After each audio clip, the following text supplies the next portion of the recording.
अहोई अष्टमी की दो कथाएं और पूजा विधि। अहोई अष्टमी पर्व से संबंधित विभिन्न पौराणिक कथाएं प्रचलित हैं। इन कथाओं को पूजा करते समय स्त्रियां एक दूसरे को सुनाती है।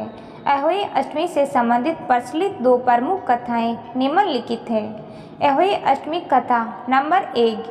प्राचीन काल में एक साहूकार था जिसके 7 बेटे और 7 बहुएं थी। इस साहूकार की एक बेटी भी थी जो दिवाली के अवसर पर ससुराल से मायके आई हुई थी। दिवाली के अवसर पर घर को लीपने के लिए 7 बहुएं मिट्टी लाने जंगल में गई तो ननद भी उसके साथ जंगल की ओर चल पड़ी। साहूकार की बेटी जहाँ से मिट्टी ले रही थी उसी स्थान पर स्याहू अपने बेटों के साथ रहती थी।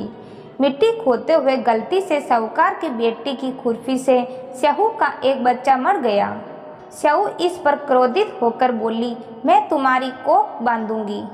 स्याहू की ये बात सुनकर साहूकार की बेटी अपनी 7 भाभियों से एक एक करके विनती करती है कि वे उसके बदले अपनी कोख बंधवा लें।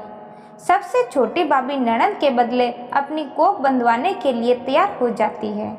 इसके बाद छोटी भाभी के जो भी बच्चे थे वे सभी 7 दिन बाद मर जाते हैं। 7 पुत्रों के इस प्रकार मृत्यु होने के बाद उसने पंडित को बुलवाकर इसका कारण पूछा। पंडित ने सुरही गाय की सेवा करने की सलाह दी। सुरही सेवा से प्रसन्न होती है और उसे स्याहू के पास ले जाती है। रास्ते में थक जाने पर दोनों आराम करने लगते हैं।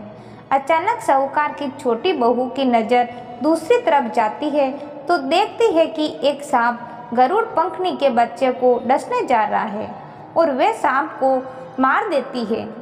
इतने में गरुड़ पंखनी वहाँ आ जाती है और खून बिखरा हुआ देखकर उसे लगता है कि छोटी बहू ने उसके बच्चे के मार दिया है और इस पर वे छोटी बहू को चोंच मारना शुरू कर देती है।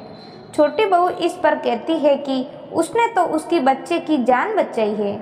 गरुड़ पंखनी इस पर खुश होती है और सुरही सहित उन्हें स्याहू के पास पहुंचा देती है। स्याहू छोटी बहू की सेवा से प्रसन्न होकर उसे 7 पुत्र और 7 बहुएं होने का आशीर्वाद देती है। स्याहू के आशीर्वाद से छोटी बहू का घर पुत्र और पुत्र की वधुओं से पुनः हरा भरा हो जाता है। अहोई अष्टमी का अर्थ इस प्रकार से यह भी होता है कि अनहोनी को होनी बनाना, जैसे साहूकार की छोटी बहू ने कर दिखाया था। अहोई अष्टमी की कथा नंबर 2। दंत कथा के अनुसार एक बार एक औरत अपने 7 पुत्रों के साथ एक गांव में रहती थी। एक दिन कार्तिक महीने में वह औरत मिट्टी खोदने के लिए जंगल में गई। वहां पर उसने गलती से एक पशु के शावक की अपनी कुल्हाड़ी से हत्या कर दी। उस घटना के बाद उस औरत के 7 पुत्र एक के बाद एक मृत्यु को प्राप्त हो गए। इस घटना से दुखी होकर उस औरत ने अपनी कहानी गांव की हर एक औरत को सुनाई। एक बूढ़ी औरत ने उस औरत को यह सुझाव दिया कि वे माता अहोई अष्टमी की आराधना करें। पशु के शावक की सोते हुए हत्या करने के पश्चात के लिए उस औरत ने शावक का चित्र बनाया और माता अहोई अष्टमी के चित्र के साथ रखकर उनकी पूजा करने लगी। उस औरत ने 7 वर्षों तक अहोई अष्टमी का व्रत रखा और अहोई अष्टमी की कृपा से आखिर में उसके 7 पुत्र फिर से जीवित हो गए। अहोई अष्टमी व्रत की पूजा विधि। उत्तर प्रदेश, हरियाणा व उत्तर भारत के अन्य राज्यों में अहोई अष्टमी का व्रत अलग अलग तरीके से मनाया जाता है।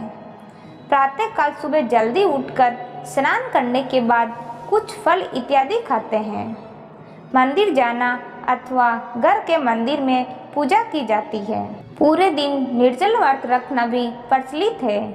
शाम के समय बच्चों के साथ बैठकर अहोई अष्टमी माता की पूजा करते हैं। दीवार पर अहोई अष्टमी माता की तस्वीर बनाते हैं। शाम को तारा निकलते ही उसको जल व खाना अर्पण करके ही व्रत खोलते हैं। दोस्तों, अहोई अष्टमी की कथाएं आपको अच्छी लगी तो लाइक और शेयर जरूर करें। कहानी सुनने के लिए बहुत बहुत धन्यवाद।